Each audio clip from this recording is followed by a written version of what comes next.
Bab 21. Rea berjalan masuk ke dalam ruangan Kenzo, setelah mengembalikan ponsel klien pria itu yang tertinggal. Wanita itu tersenyum menatap Kenzo yang juga tengah menatapnya. Kenzo menatap Rea dengan tatapan tajam. Namun gadis itu sepertinya tidak tahu jika majikannya tengah menahan amarahnya. "Apa maksud kamu pergi menemuin Tuan Axelo di bawah?" Rea yang akan duduk sedikit terkejut ketika Kenzo bertanya seperti itu. "Kok Tuan tahu kalau saya pergi mencari Tuan Axel?" Rea malah balik bertanya. Kenapa? Kamu suka sama dia?" ketus Kenzo. "Kok Tuan bertanya seperti itu?" "Tentu saja saya tidak berani seperti itu. Tuan Axelo itu sudah punya pacar," ujar Rea melanjutkan duduknya. "Kalau tidak punya pacar, kamu mau sama dia?" "Ya tentu tidak. Saya tahu diri Tuan. Saya ini siapa?" jawab Rea.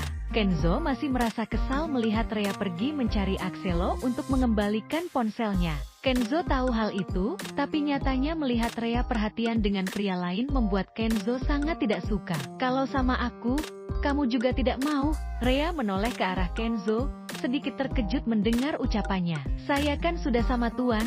Jawaban Rea semakin membuat Kenzo bete setengah mati. Pria itu berjalan ke arah sofa dan menarik tangan Rea hingga wanita itu berdiri. Rea tentu saja terkejut dan refleks mengalungkan tangannya ke leher Kenzo saat pria itu menggendongnya ala beridal. "Berarti kamu harus mau sama aku."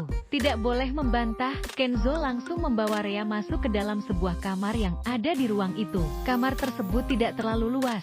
Hanya ada satu tempat tidur berukuran sedang, satu lemari pakaian, dan juga laci kecil samping ranjang. Tuan lepaskan saya." Kenzo melempar tubuh Rea ke atas ranjang, kemudian mengungkungnya dengan kedua tangan di sisi tubuh. "Aku tidak suka melihatmu dekat dengan pria lain. Apalagi itu adalah sahabatku sendiri." "Mengerti?" bisik Kenzo. Rea mengangguk. Jujur dia merasa deg-degan dan sedikit takut melihat ekspresi wajah Kenzo yang mengerikan. "Iya Tuan, saya mengerti." "Bagus, sekarang layani aku. Sudah cukup lama aku memberimu waktu, siap tidak siap aku sudah membayarmu." Rea menggeleng cepat. "Tuan, saya bukan wanita bayaran.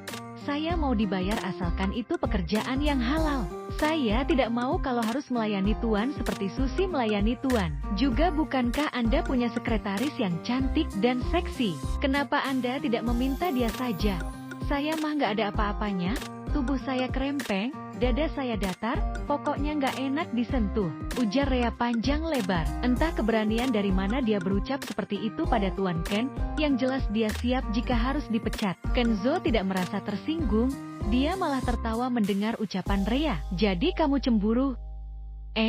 Rea malah ngeblank dengan ucapan Kenzo. Memangnya siapa yang cemburu? Dia sama sekali tidak cemburu. Jika Kenzo mau berhubungan dengan siapapun, itu juga bukan urusannya. Meski sebenarnya ada perasaan aneh saat mengatakan hal itu, tapi Rea langsung menepisnya. "Kenapa saya harus cemburu Tuan? Saya tidak mengerti dengan ucapan Tuan," jawab Rea sewot. Kenzo sudah melepaskan kungkungannya, kemudian mengambil sesuatu dari dalam laci. Sebuah kertas putih yang entah berisi tulisan entah apa itu kemudian diberikan kepada Rea. "Apa ini Tuan?" "Batalah." Rea mengambil kertas itu kemudian membacanya. Tiba-tiba matanya berkaca-kaca dan Rea langsung menitikkan air matanya. "Tuan, jadi Tuan sudah membiayai seluruh biaya operasi ibu saya?" "Ya Allah, terima kasih Tuan Ken." Rea langsung memeluk Kenzo yang duduk di sampingnya. Air matanya telah jatuh membasahi pipi. Sungguh Rea benar-benar merasa terharu dengan apa yang dilakukan oleh Kenzo terhadap ibunya. "Dari mana Tuan Ken tahu kalau ibu saya mau dioperasi dan kami sedang membutuhkan uang banyak?" tanya Rea mengusap air matanya. Tangan Kenzo juga terangkat membelai pipi Rea yang masih basah. "Tentu saja aku tahu. Aku memiliki kekuasaan untuk mencari tahu seluk-beluk setiap orang yang aku inginkan. Sekarang ibumu sedang melakukan pemulihan," ujar Kenzo. Rea begitu senang, dia memeluk Tuan Ken lagi sambil menciumi pipi pria itu. Kenzo juga tersenyum. Ternyata berbuat baik hingga membuat Rea tersenyum adalah hal yang membahagiakan untuknya.